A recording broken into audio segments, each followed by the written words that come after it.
आत्मविद्या महाविद्या श्रीविद्या कामसेविता श्रीषोडशाक्षरी विद्या त्रिकूटा कामकोटिका।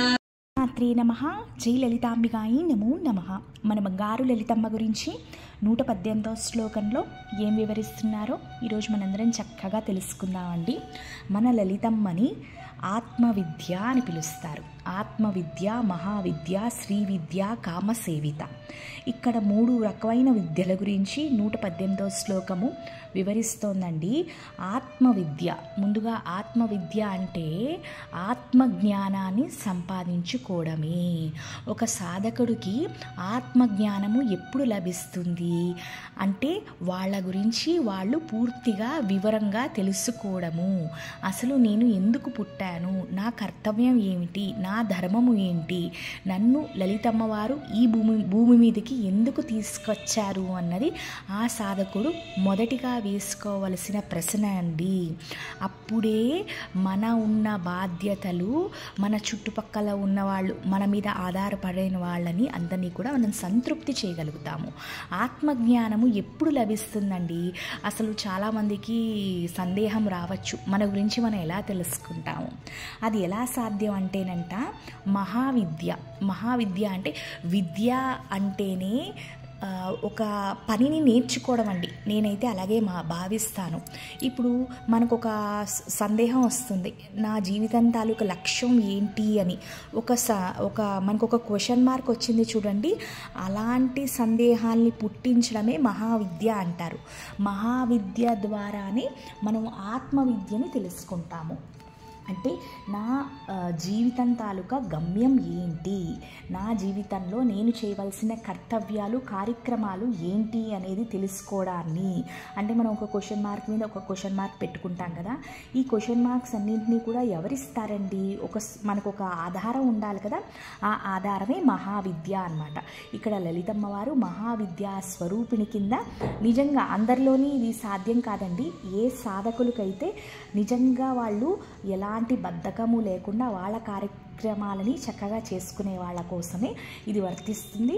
మహావిద్యా స్వరూపిణి కింద అమ్మవారు వాళ్ళ గురించి వాళ్ళకి తెలుసుకునేటట్టు, అంటే ఆత్మవిద్య, వాళ్ళ సెల్ఫ్ రియలైజేషన్ అంటారు కదా, అలా మనకి అమ్మవారు సహాయం చేస్తారు. ఇంకోటి శ్రీ విద్య. శ్రీ విద్య అంటే మనం చాలాసార్లు విన్నామండి. చాలామంది శ్రీ విద్యా ఉపాసకుల్ని కూడా మనం చూసాము. వాళ్ళు ఎంతో నిష్టతో లలితమ్మ వారి మీద అతీతమైన భక్తితో శ్రీ విద్యా ఉపాసకులు, మన చంద్రుడు, కుబేరుడు, మన్మధుడు, వీళ్ళందరూ కూడా శ్రీ విద్యా ఉపాసకులు అండి.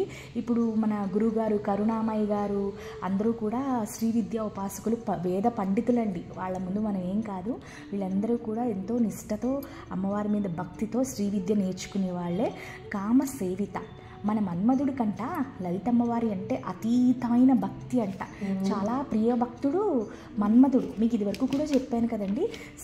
శివుడిని శివ ఆగ్రహానికి గురి అవ్వకుండా, భస్మం అయిపోకుండా మన్మధుడు లలితమ్మ దగ్గర వేడుకుంటే మన్మధుడు అమ్మవారి మొహాన్ని ఒక సురక్షితమైన ఆయన గృహంగా చేసుకుని అమ్మవారి కళ్ళే ఇంటి తలుపులు, అమ్మవారి కనుబొమ్మలు మంగళకరమైన మామిడి తోరణాల కింద చేసుకుని అమ్మ మొహంలోనే నివసిస్తారు. ఎందుకంటే శివయ్య ఎలాంటి హాని తలబెట్టరు అని. అందుకనే 6వ శ్లోకంలో మొదటి లైను వదనస్మర మాంగళ్య గృహ తోరణ చిల్లిక అని మన లలితమ్మ వారిని పిలుస్తారు. అంటే అమ్మవారి కనుబొమ్మలు అప్పుడే చెక్కిన మంగళకరమైన మామిడి తోరణాల కింద ఉంటాయి అని ఈ నామం సంకేతిస్తుంది. లలితమ్మ వారికి శ్రీ విద్య అన్న ఇదివరకు కూడా నేను చెప్పానండి. పంచాదశి మంత్రం కానీ షోడశాక్షరి మంత్రము, పంచాదశి మంత్రము 34, 35 శ్లోకాల మధ్యలో మనం మాట్లాడుకున్నాము. దానికన్నా పెద్ద మంత్రం ఏం మంత్రం అండి? షోడశాక్షరి మంత్రము. ఈ మంత్రం అంటే కూడా అమ్మవారికి ఎంతో ఇష్టం అంట. ఇప్పుడు నేర్చుకుంటారు. ఈ షోడశాక్షరి మంత్రము అంటే ఇందులో 16 బీజాక్షరాలతో చేయబడి ఉంటుందండి. నాకు కూడా పూర్తిగా తెలీదు. నేను లలితా సహస్రనామానికి సంబంధించినంత వరకే నేను చెప్తున్నాను. ఈ పంచాదశి మంత్రం గురించి కానీ షోడశాక్షరి మంత్రం గురించి కానీ మీరు కావాలి అనుకుంటే 34-35 శ్లోకాల మధ్యలో నేను పూర్తి వివరణ ఇచ్చాను.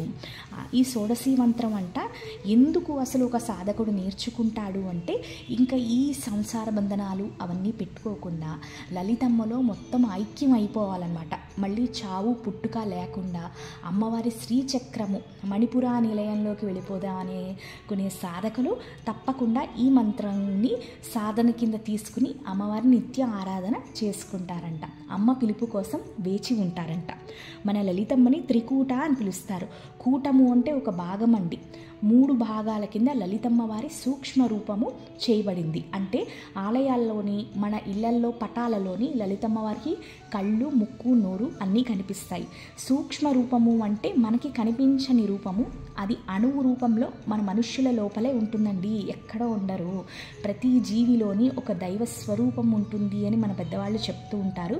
మన లలితమ్మ వారు మన లోపలే ఒక అణువంత దైవ స్వరూపిణిలో ఉంటారు. ఈ అణువంత రూపానికి 3 భాగాలు, 3 కూటాలు ఉన్నాయి. అందుకనే అమ్మవారి త్రికూట అని పిలుస్తారు. మొదటి కూటమి వాగ్భవ కూటము, అంటే అమ్మవారి ముఖం తాలూకా వివరణ ఇందులో వస్తుంది. మధ్య కూటము అంటే మెడ నుంచి అమ్మవారి నడుము వరకు అదంతా కూడా వివరిస్తారు. మిగతాదంతా కూడా కింద కూటమి. మొత్తం ఇలా అమ్మవారిది 3 కూటమిల్లో అమ్మవారు వివరించారు. ఇది నేను చాలా మొత్తం అంతా కూడా ఇదివరకే కూడా చెప్పేశాను. ఆ లింక్స్ అన్నీ కూడా డిస్క్రిప్షన్లో పెడుతున్నాను. ఎవరైనా చూడని వాళ్ళు, కొత్త వాళ్ళు ఉంటే తప్పకుండా చూడండి. కామకోటిక అమ్మవారు, కామ అంటే మన మనుష్యుల్లో ఉండే కోరికలు, ఆశలు అన్నీ అండి. ఇప్పుడు ఒక చంటి బిడ్డ అమ్మ నాకు చాక్లెట్ కావాలి, బిస్కెట్ కావాలి అంటే ఆ కన్నతల్లి ఎలాగైనా ఆ బిడ్డ కోరిక తీర్చాలనే తప్పిస్తూ ఉంటుంది. అలాగే ఈ ప్రపంచంలో ఎంతోమంది బిడ్డలు, అమ్మకి ఒక్క బిడ్డ కాదు కదా, అందరూ బిడ్డలే. అందరూ అమ్మ అమ్మ అమ్మ అని 24 గంటలు మనం అడుగుతూనే ఉంటాం. మనందరి అమ్మ బిడ్డలందరూ కూడా కోరికలను తీర్చే జగన్మాత లలితమ్మ అని సూచిస్తుంది. అలాగే కామకోటిక అంటే ఇంకోలా కూడా చెప్పుకోవచ్చండి. మన కాంచీపురంలో కామాక్షీదేవి కూడా కామకోటిక అని పిలుస్తారు. కాంచీపురంలో అమ్మవారు ఉంటారు కాబట్టి. దీంతో 118వ శ్లోకం అయిపోయిందండి. మీ అందరికీ నచ్చితే తప్పకుండా లైక్ చేయండి. కొత్త వాళ్ళు సబ్స్క్రైబ్ చేసుకోండి. శ్రీమాత్రే నమః. Thank you so much.